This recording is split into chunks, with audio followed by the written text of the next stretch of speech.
And now C.H. Maslin & Sons bring you Act One of Red Dust, starring Lex Barker.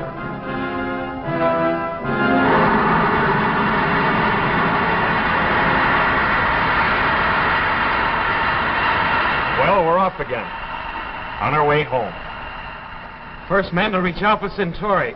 The first men to reach a solar system outside our own and live to tell it. Except the two of us we left buried back there under that red dust. Look, Charlie, before you start crying about Kelly and Schwartz, remember we've got a long way to go before we reach Earth. So save your tears till then. You may need them for yourself. That's being very realistic. I'll bet the doc's so wrapped up over what we found down there that he wouldn't care if we ever got back. On the contrary, I'm very anxious to get back. Alpha Centauri had a remarkable civilization, centuries in advance of ours. We'll benefit beyond measure from this accumulation of its knowledge we're bringing back. Makes us look like babes, huh? I'll never forget it. Those great, magnificent, shining cities. Yes, but no life. How weird. Completely deserted. Everything dead. Covered with that strange pink dust. They must have all died down there in some epidemic. And the dust just settled.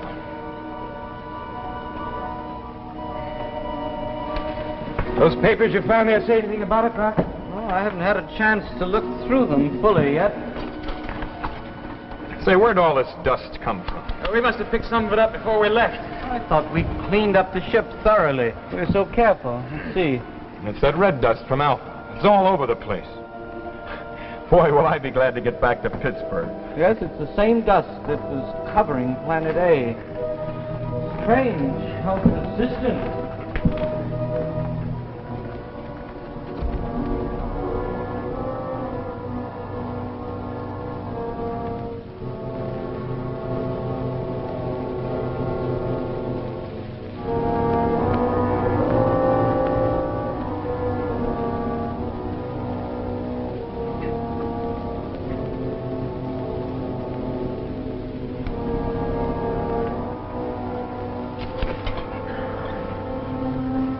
Hey, Kurt. Yeah? Take a look. At what? The dust. It's growing. It's what? Well, I'll be... There wasn't that much there yesterday. I tell you, it's growing. Well, it sure is. No wonder I feel crawly. Feel it under my clothes. My skin. What's a little dust? We'll be going home soon. You're right, though. It is kind of crawly. It gets under your clothes. No wonder I've been itching. Something alive about this dust. I don't like the way it grows. Well, forget about it. But we should have brought along as a housemaid. A pretty one.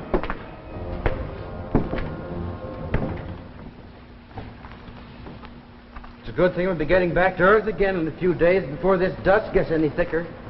At the rate it's been spreading, in another week we'd have to fight our way through it. Time for the shots again, Doctor.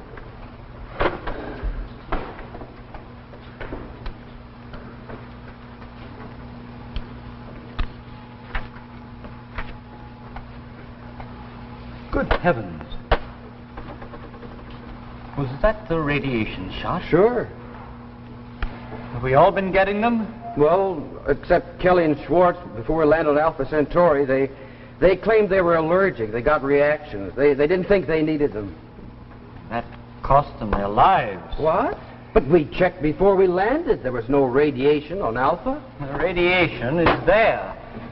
On my finger. The dust? Dust. But I thought that they caught something that we didn't, that we were immune to somehow. Oh, it couldn't be the dust. Well, the ship's full of it. Our skin, our clothes. Then why did we survive? The radiation shots? Apparently.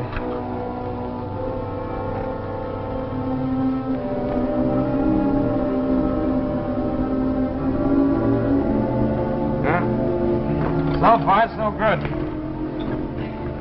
Frankly, now, when we signed up for this little thing, who would have thought that we'd make it there and back without a hitch? I don't think I even thought about it. Hey, Charlie, can't you and the doc do something about this dust? I'm getting awful itchy. Time for the shots. Radiation shots again? That's more hogwash. What do we need them for? We're going home soon. What do we need them for, anyway? They just saved your life, that's all. They what?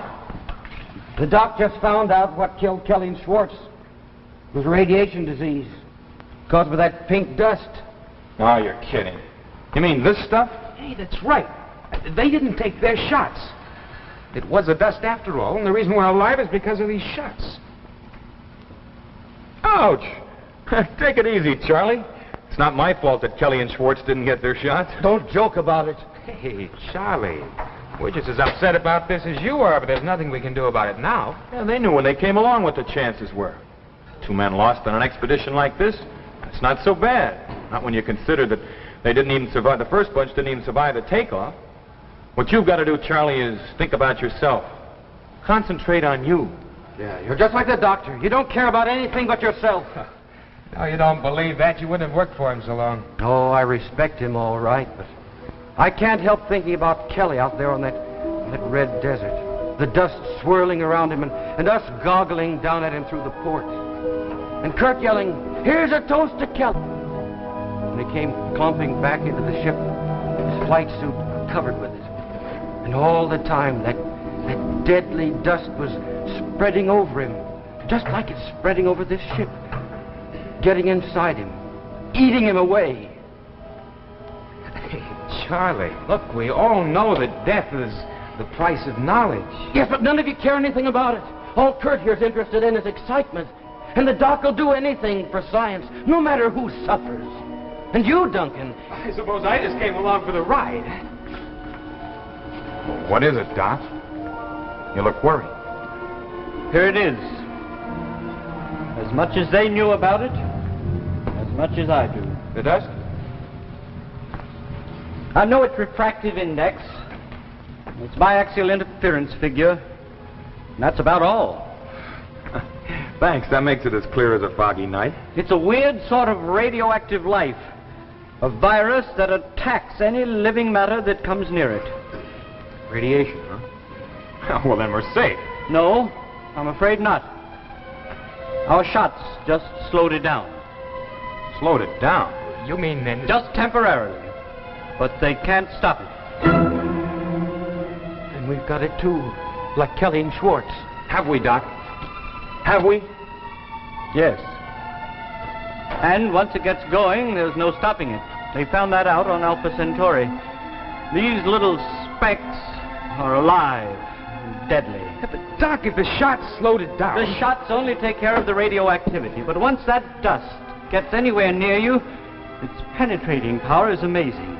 Its tiny crystals settle in every cell of your body and begin to grow and radiate. Blocking off the radioactivity only seems to prevent quick death. It seems to have no effect at all on the growth of the crystals. And once they come anywhere near a vital organ... How long have we got? By attacking the radiation, slowing it down, perhaps 10 or at best 15 years. 10 years? 10 years to die in? But we can't let that happen. You've got to do something. There's nothing I can do, Charlie, not even for myself. But to die like that, waiting for... Charlie, snap out of it. That dust searing the life out of us. Charlie, it's just another medical problem for the Doc and the boys at Science Center to figure out. They've got 10 years to do it in a breeze. They didn't come up with an answer in Alpha Centauri, did they? You're gonna die, Kurt. Big, brave Kurt. You're just like all the rest of us. You try to prove all the time that you're better, but you're gonna die. Hey, Kurt, stop it. Can't you see he's hysterical? Well, he had it coming to him. Charlie, you're just tired. Get some rest. Got a grip on yourself. Well, that's the way it's going to be. What this needs is a drink.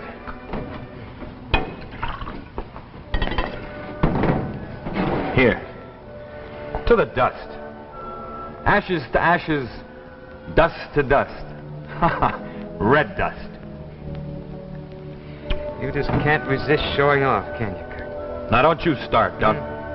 Not starting anything, but I'm not afraid to admit that I'm just plain scared. Well, the way I figure it is, we're 10, maybe 15 years ahead of what we expected to be when we started on this little excursion. Boy, I can do a lot with 15 years. Girl on every planet, huh? Well, let's face it, I'm 35 now, and in 15 years I'll be 50. Who wants to live any longer than that? 15 years and then... Maybe you're right. If they have that much time, our scientists ought to be able to find some way to stop it. Trying to throw himself out the airlock. Go on, Doc. Tell him the rest. The result of our fine expedition. Tell him what we're bringing back. Death to every man, woman, and child on Earth. What are you trying to do, you crazy scamper? Get out of here! You don't want to live, I do. Charlie! Mine. That's the ship. That's blood crying. Duncan! Help! Quick! Quick! The airlock! What does that crazy fool do now? What? Threw himself out the airlock. Poor fellow. What do you know? I didn't think he meant it. Guess he just couldn't live with the idea of death. You're both wrong. He said something before he... Do either of you realize what he meant? Well, he was off his beam, I knew that. He said what we were taking back to Earth was death. He was right. What? Listen, Doc. I know you're both tough enough to take this, so I won't sugarcoat the pill. We can't go back to Earth. We can't Say that again, Doc. I said we cannot return to Earth.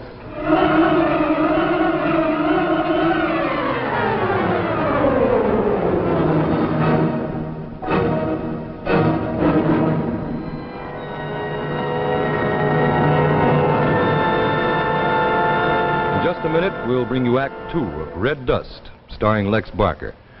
I'd like to use that minute to good advantage. I'd like to introduce a member of the Maslin quality family. Here it is, Cantata, a Maslin Beauty Blend broadloom. Cantata is a Wilton weave, and that means that the yarn is woven right through to the back.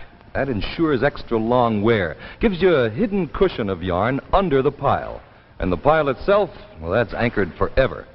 A Cantata features a sculptured design in 2 pile highlights for extra decorating value. And the texture, that's of heavy grow point, a really luxurious value at about $11.95 a square yard. See Cantata at your Maslin dealer. It comes in several delightful colors chosen to complement your room and flatter your furnishings.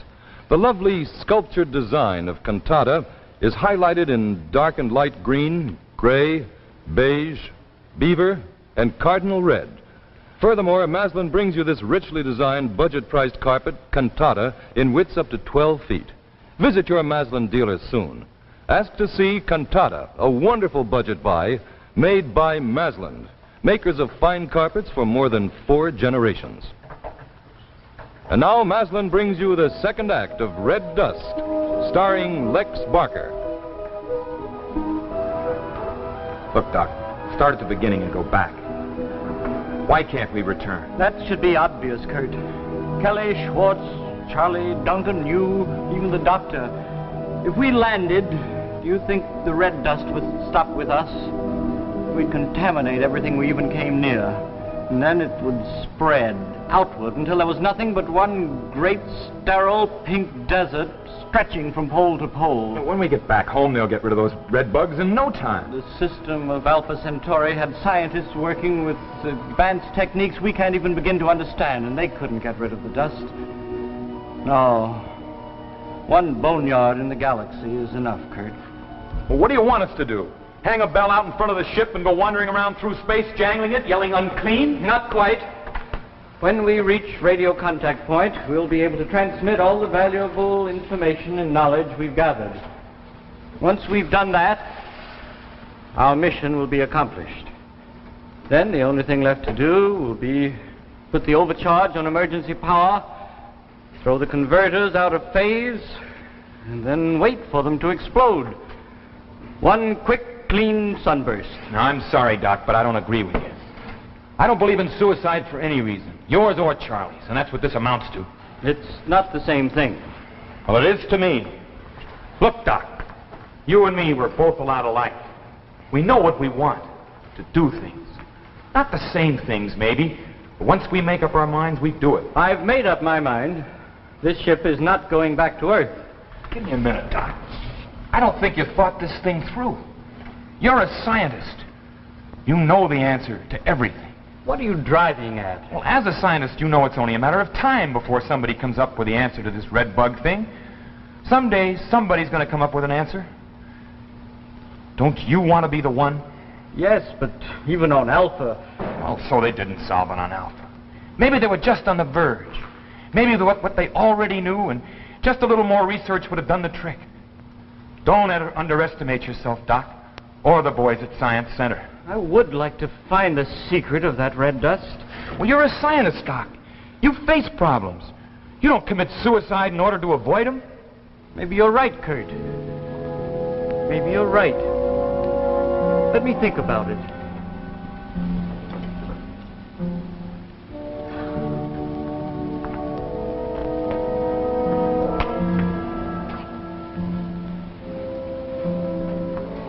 Well, how'd I do, Dunk, old boy? Maybe you're right, Kurt. But I don't think so. Look, I just spent a lot of time talking old Davidson out of his screwy ideas. Now, I'm not going to waste any more on you. Don't you want to live? Sure. Sure I do. But so do several billion people down on Earth. So with Doc's radiation shots are in the same boat we are. They've got 15 years to live just like the rest of us have. Maybe men like you, ones who take the big chances, are important. And men like Dr. Davidson, too, but somewhere along the line, the others, the unimportant ones have to be considered.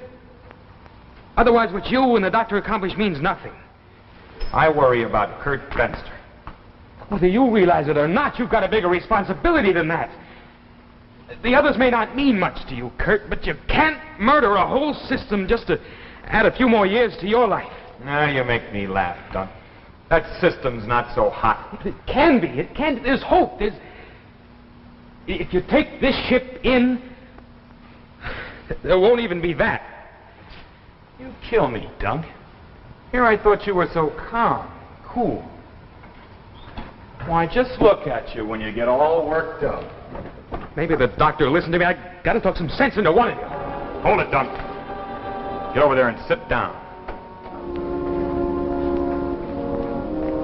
What do you think you're doing, Kurt? You can't scare a man who's already slated to die. Yes, but I can scare a man who doesn't want this ship to get back to Earth. Now sit down. What is this? We were just having a little discussion, Dunk and I. Put your gun away, Kurt.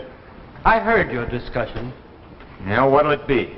Kurt, you said you thought we were very much alike in some ways. Well, you're right. You lose, Dunk, old boy. This ship goes back to Earth, red dust and all. Radio contact! There we are, Dunk. Over there.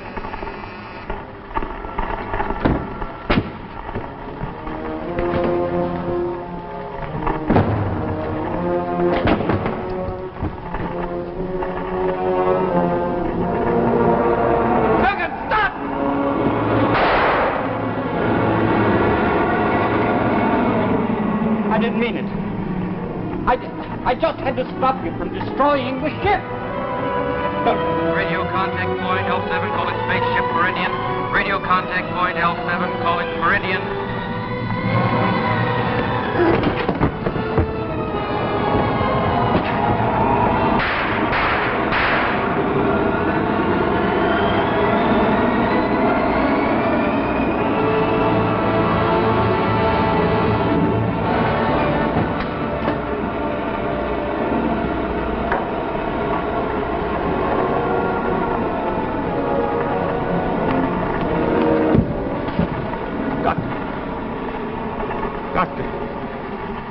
I know you're a scientist.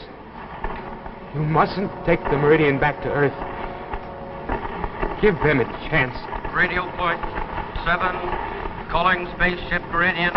Radio contact point L7 calling Meridian.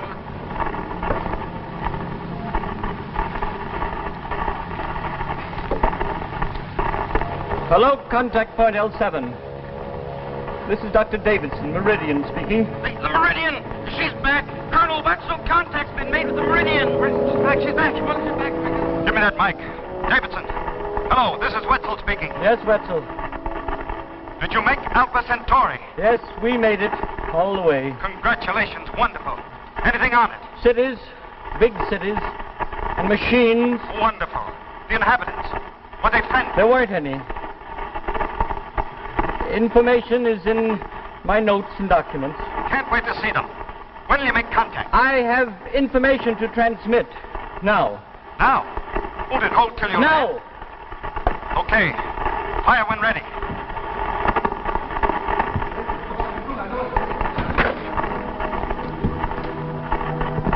Ready. July 23rd. Landing on Alpha Centauri was made on a low plateau. Longitude 37 degrees 28 minutes, latitude 49 degrees 54 minutes, as reckoned on the Van Dusen astronomical projection. An analysis of the atmosphere revealed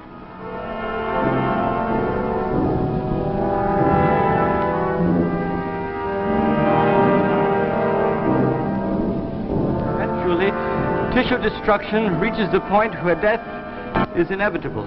Furthermore, there is little possibility of developing a curative agent within the estimated 10 to 15 year margin between first contact and the complete destruction of all terrestrial life. Dr. Davidson? Dr. Davidson, are you still there? Yes, I'm still here. That is the sum of our information. I am sorry that we will not be there to see the results of this expedition, but the scientist is also a member of the human race, with responsibilities toward others, which he does not always realize until they are pointed out to him. Davidson, Dr. Davidson, where are you? What's happening?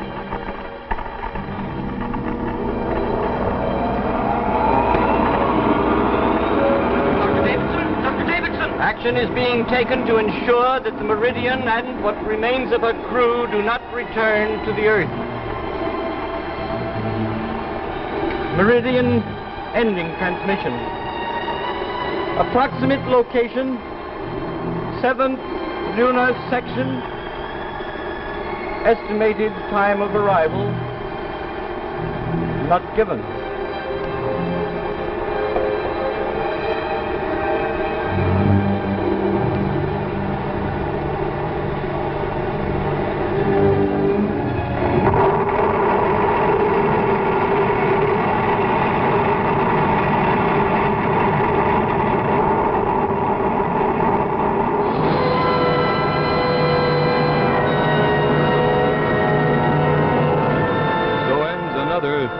Tale of Tomorrow. Tonight's tale, Red Dust, starring Lex Barker.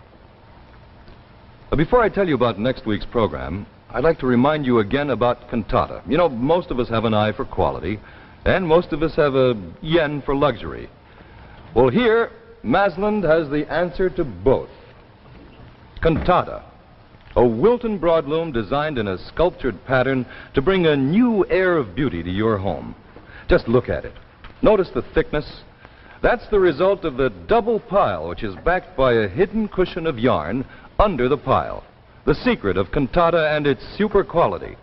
Another fine Masland Beauty Blend broadloom made with a tasteful flair for beauty on an economy slant. Cantata is available to you now at only about $11.95 a square yard. Drop in at your dealers and let the magic of Masland transform your home. Be sure to be on hand next week when Tales of Tomorrow will present The Golden Ingot, starring Gene Lockhart, and presenting a brilliant new discovery never before seen on television, Miss Monica Lovett. Brought to you by Chrysler, the name that makes news in watch bands. Here is real fashion magic, the expansion watch band that transforms any woman's watch into a modern bracelet watch. It's Golden Fantasy by Chrysler. Think of it.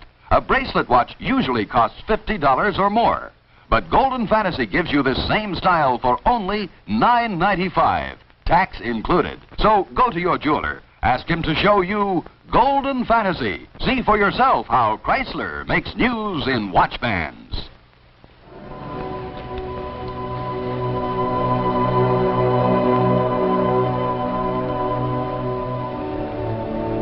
Adapted from a play by Theodore Cogswell.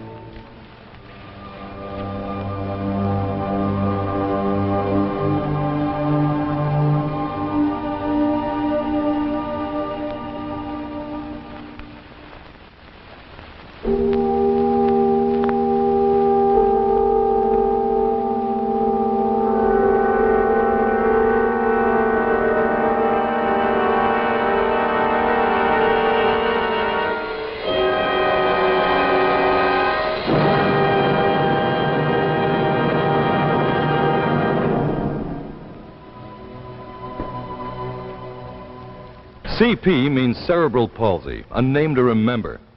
Give to your local affiliate of United Cerebral Palsy. Forget them not. For fun, adventure, and leisurely relaxation, there's nothing like a long pleasure trip to some faraway place you've been dreaming about. Of course, it takes money to travel. But you can be aboard that pleasure ship in your future if you get aboard the bond wagon today. By buying United States savings bonds regularly, you build up a fund that will look mighty good when you need it. And in the meantime, your money is growing. For every $3 you put into these bonds, in 10 years you get back $4. Make sure you won't miss the boat. Sign up for savings bonds now. The preceding program, originally telecast by ABC in New York, has come to you by special video recording. This is ABC, the American Broadcasting Company.